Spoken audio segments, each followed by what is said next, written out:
सबसे पहले मैं आपके अच्छे दिन की मंगलमय कामना करता हूँ कि आपका दिन बेहतर हो।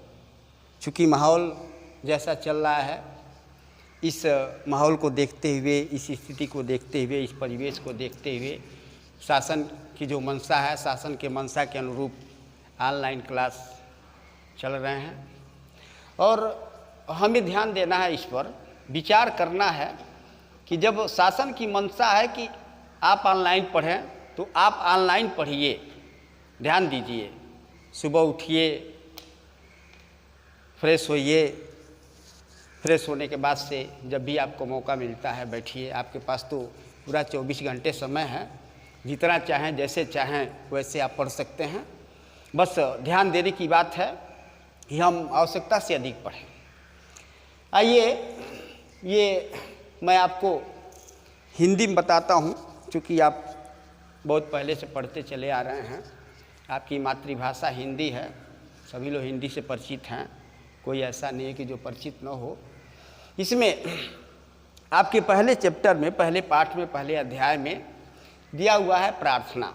सबसे पहले, चाहे वह 6 का हो, चाहे 7 का हो, चाहे 8 का हो, 6, 7, 8 किसी क्लास का हो, उसमें सबसे पहला चैप्टर है प्रार्थना।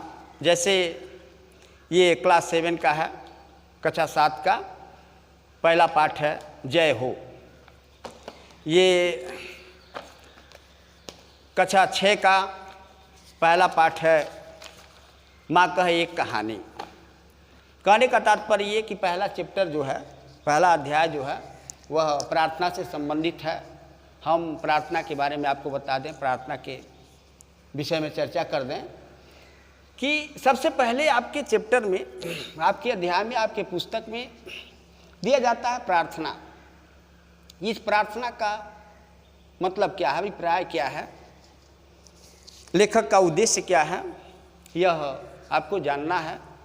इसमें प्रार्थना से मतलब यह है कि हम जो भी काम करने जा रहे हैं, हम ईश्वर से, खुदा गाड अल्लाह मालिक से, अपने परवरदिगार से, अपने ईश्वर से, अपने इष्ट देवी देवताओं से यह अनुनय विनय करते हैं, प्रार्थना करते हैं, विनती करते हैं, करबद्ध निवेदन करते हैं, हाथ जोड़ते हैं कि हे देवी देवता, हे ईश्वर, हे खुदा, हे गाड, हे अल्लाह, हम जो काम करने जा रहे हैं, हम जो कर्म करने जा रहे हैं, चाहे वह कोई कर्म हो, लिखना हो, पढ़ना हो, उठना हो, बैठना हो, खेलना हो, कोई कर्म हो, कोई काम हो,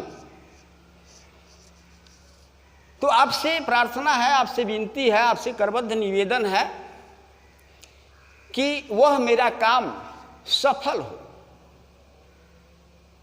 प्रार्थना का मतलब क्या कि हम जो काम करने जा रहे हैं, हे ईश्वर आप हमें ऐसी शक्ति दीजिए, हे ईश्वर आप हमें बल बुद्धि विद्या दीजिए कि हमारा काम, हम जो कर्म करने जा रहे हैं वह सफल हो। तो आइए, इसी को मद्देनज़र रखते हुए, ये आपका आज पहला दिन है। आपको समय सारणी दे दी जाएगी, बता दी जाएगी कि कब से कब कौन से सर आपको कौन सा विषय बताएंगे, कौन सा विषय समझाएंगे, पढ़ाएंगे। आपको पढ़ना है, लिखना है, साथ में नोट भी बनाना है, ताकि आप यह जानें कि हाँ, हमें कौन सा चैप्टर, किस विषय में कौन सा चैप्टर, कौन सा पाठ पढ़ा दिया गया। तो इसमें हम आपको कुछ शब्द और विलोम दे दिए हैं उनके, जैसे एकता का विलोम अनेकता। विलोम का मतलब क्या, उल्टा, विपरीतार्थक, विपरीत अर्थ वाले शब्द। जैसे एकता का विपरीत शब्द अनेकता, एकता का उल्टा अनेकता। धर्म का अधर्म, न्याय क्या अन्याय, शुभ का अशुभ, लाभ का हानि, बाढ़ का सूखा। ये मैंने आपको दे दिया, 1, 2, 3, 4, 5, 6 शब्द दे दिए। उन 6 शब्दों के हम विलोम दे दिए। अब आपसे हम यह चाहेंगे कि आप इन शब्दों के, जैसे सौभाग्य, जवान, प्रेम, स्वर्ग, अस्पष्ट, सक्रिय।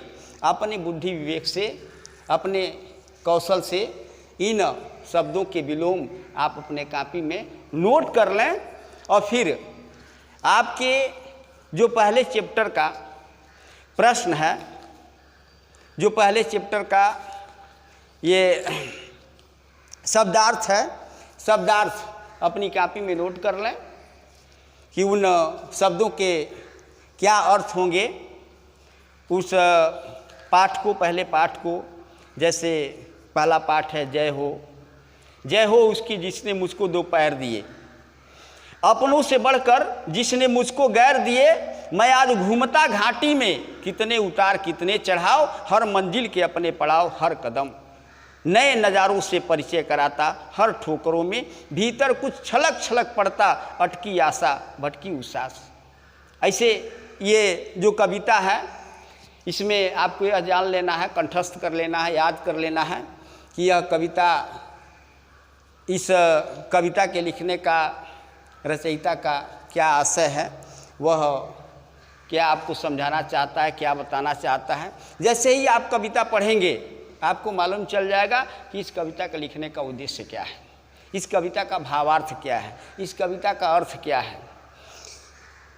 जैसे आपको आगे बताया जाएगा, आप शब्दार्थ लिख लेंगे, पाठ का नाम लिख लेंगे और उस पाठ को किसने लिखा यह निश्चित रूप से कंठस्थ होनी चाहिए। जैसे पूछा जाए कि बताइए आपका पहला चैप्टर कौन सा है, आपका पहला अध्याय क्या है, पहले पाठ का क्या नाम है, तो आप बताएं कि पहले पाठ का नाम जय हो।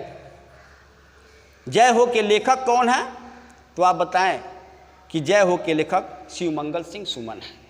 यानी यह जानकारी होनी चाहिए कि आपके सिलेबस में कुल कितने पाठ हैं और उनके लेखक अथवा उनके रचयिता कौन है।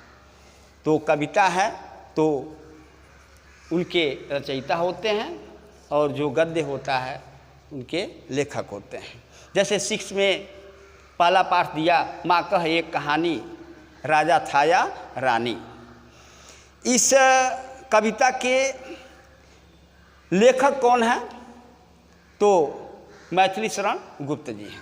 ये आपको मालूम होना चाहिए कि माँ कह एक कहानी के रचयिता कौन सा है, कौन से हैं, रचयिता कौन है, तो आप बता सकें कि माँ कह एक कहानी के रचयिता मैथिली शरण गुप्त जी हैं। कि माँ कह एक कहानी, राजा था या रानी। माँ कह एक कहानी, तू है हठी मानधन मेरे, सुन उपवन में बड़े सवेरे, तात भ्रमण करते थे तेरे, जहाँ सुरभि मनमानी, जहाँ सुरभि मनमानी। हाँ माँ कह, हाँ माँ यही कहानी। तो आप पहला अध्याय पढ़ लेंगे, शब्दार्थ लिख लेंगे, प्रश्नोत्तर में प्रश्न आप लिख लेंगे और जिस प्रश्न के उत्तर की आवश्यकता होगी आप प्रश्न सेंड करेंगे कि सर हमें इस प्रश्न का उत्तर समझ में नहीं आ रहा है, आप इस प्रश्न के उत्तर को समझा दीजिए। और ये जो मैं विलोम दिया हूँ, इन शब्दों के विलोम आप लिख लेंगे। इसी के साथ जय हिंद, जय भारत।